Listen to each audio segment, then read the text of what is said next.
New details today in the case of murdered UnitedHealthcare CEO Brian Thompson. One of the revelations sure to quell some speculation. Luigi Mangione, the suspect accused of killing Thompson, was not insured by the company. Now, this is according to UnitedHealth Group, which says there is no record that Mangione was ever insured by them. And here's a twist. The public is now offering to help Mangione with his legal bills. The Supreme Court says, all these rich billionaires can give all kind of money to candidates, and that's free speech. So maybe these people are exercising their right to free speech and saying that's the way they're supporting my client. Meanwhile, police say they have matched the gun allegedly found with Mangione to shell casings at the scene of Thompson's murder. They say they've also matched his fingerprints to a water bottle and a plastic wrapper found there. We've also learned the suspect's mother filed a missing person report in November saying she had last spoken to her son in July. At that time, she believed he was working in San Francisco. While the process could still take weeks, the suspect will likely be extradited and face a murder charge in New York. Okay, I believe he was probably not insured, just like they say, by the UnitedHealthcare, but probably by another company. And he probably was dissatisfied with the healthcare system as a whole and chose this target because they already know that this company was making a ton of money denying claim from tons of people that were dying because of this. And he was not happy with this company specifically, who was under scrutiny from the whole public and many other as well. I think that's what his motive was, probably. Even though he was not insured, he probably was dissatisfied by the system as a whole and wanted this target specifically because it was probably an easy to reach target and one company was making a ton of money. Health Group breaking his silence. In a guest essay in the New York Times, CEO Andrew Whitty says the U.S. health system, quote, is not perfect and coverage decisions are not well understood. He says the insurance industry needs to improve how we explain what insurance covers and how decisions are made, adding that the system wasn't designed but a patchwork built over decades. Whitty defended UnitedHealthcare CEO Brian Thompson, saying he fought to help the sickest people navigate the health system. A live look over Manhattan tonight as the legal case surrounding the killing of UnitedHealthcare CEO starts to take shape. We've just learned tonight that the suspect, Luigi Mangione, has retained New York attorney Karen Friedman Agnafilo. You see her there on the left-hand portion of your screen. She previously served as a top aide in Manhattan's district attorney office and has extensive experience in New York's criminal justice system. Okay, so he was detained in Pennsylvania before and now he's gonna be going to New York and deal with the case in New York as well and be charged with murder there. And his new attorney for this case is gonna be Karen Friedman. So let's see how she's gonna handle that case. If he's gonna play innocent as well or guilty, we will see. Mangione is facing second-degree murder, which carries a minimum 15-year sentence. In New York, a first-degree murder charge only applies in a narrow set of circumstances. That includes when the victim is a judge or a police officer, or when the killing is a murder for hire or terrorism. Tonight, Mangione remains at a correctional facility in Pennsylvania, but according to DA Alvin Bragg, he's expected to drop his fight against extradition as soon as Tuesday. This case is wild. This guy thinks he is a vigilante. He has a right to deal with people with guns, basically. He's trying to do the right thing, but violence is never the answer. Even though you can be dissatisfied with the healthcare system as a whole, it's probably one of the worst healthcare systems in the developed world. You have no right to just shoot people in the street, point blank. It's not going to solve anything, so let's hear about the next story. We're working to get more information about a situation involving an armed person at Fort Liberty last night. Military officials say this was in the area of the 82nd Airborne Division. Emergency services confirmed the situation was still active but contained, and we are asking for more information. How did the suspect in the UnitedHealthcare CEO's murder elude police for nearly a week and travel from New York to Pennsylvania completely undetected? Stephanie Gosk reports NYPD investigators believe they have a clearer picture of how Luigi Mangione accomplished that.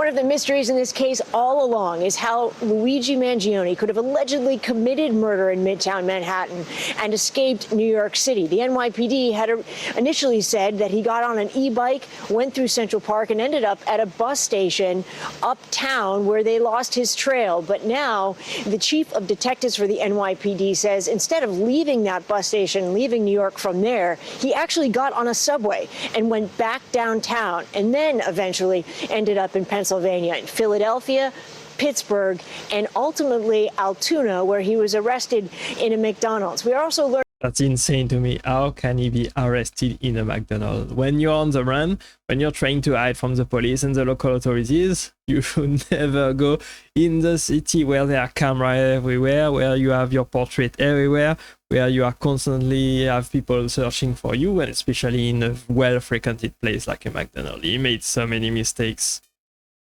New details about a possible motive. UnitedHealthcare says that Mangione was not part of their health insurance program, but the chief of detectives of the NYPD says they're still looking at his health history as potentially playing a role, that he had suffered from chronic back pain, had had an injury, and even surgery that, in the chief's words, could have, quote, put him on the path. We do not yet have an official indictment from the Manhattan District Attorney, but the governor of New York, Kathy Hochul, says that, in her words, it could happen any day now, and that would push forward the extradition process. Back to you.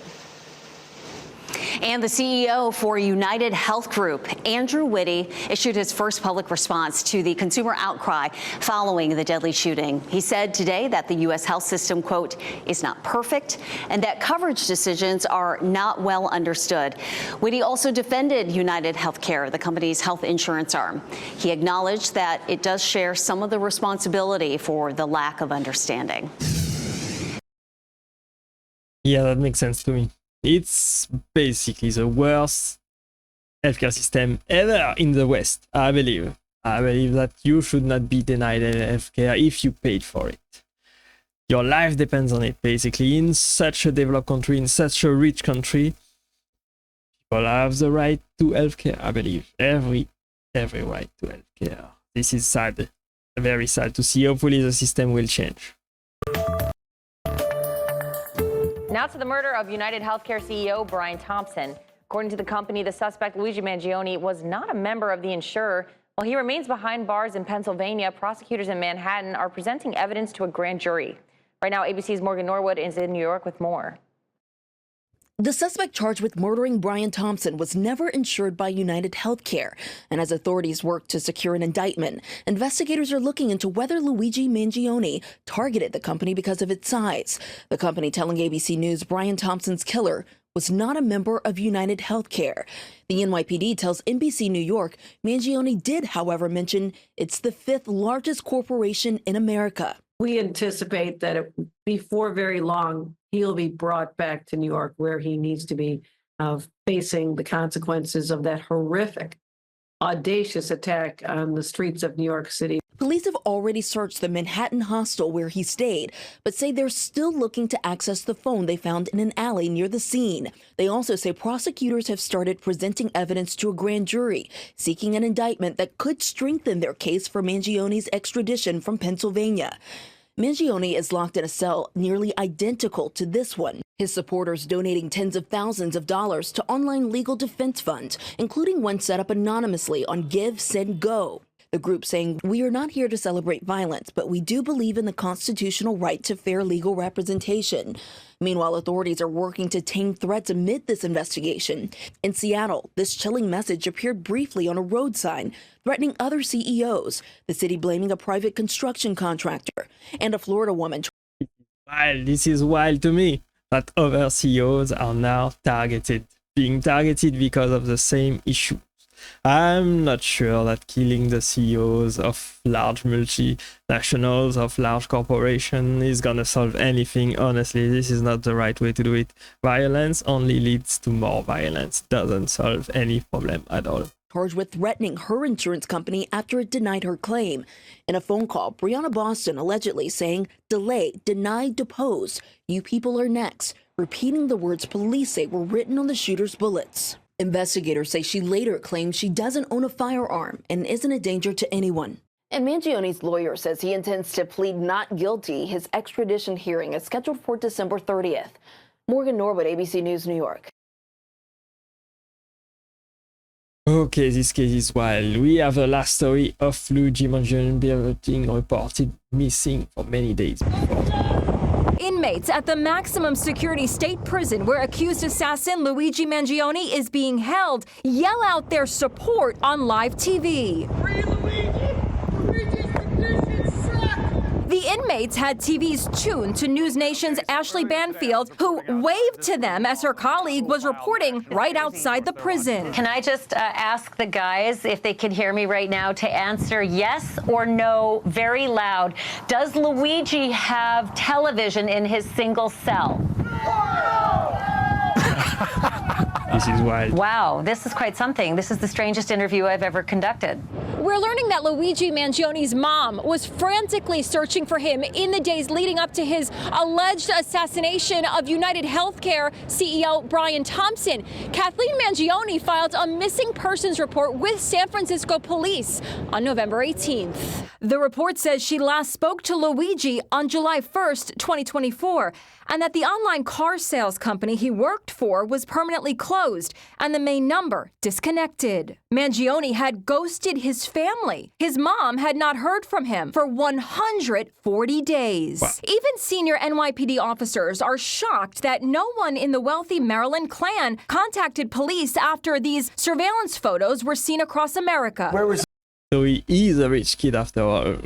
He went from a very Ivy schools. His family is very well off, and he probably just lost his mind. He thought he was doing the right thing, but did not at all. As a family, where were all the other people? If you saw me, my mother saw me, my dad saw me, they would be like, that's Kaz's daughter. Yeah, exactly. Yeah. And could Mangione base a defense on the excruciating back pain he suffered? He had a spinal misalignment called spondylolisthesis, which was made worse by a surfing accident.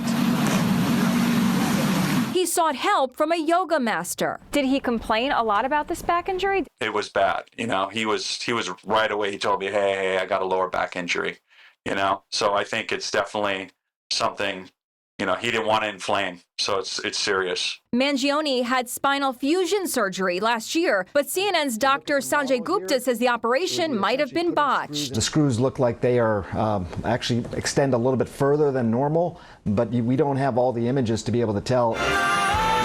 And fans of the hit Peacock series Day of the Jackal are seeing eerie similarities between the lone, elusive assassin played by Eddie Redmayne and the real-life CEO assassin. They wear similar clothes and use untraceable ghost guns made on 3D printers. That is a work of art, that is.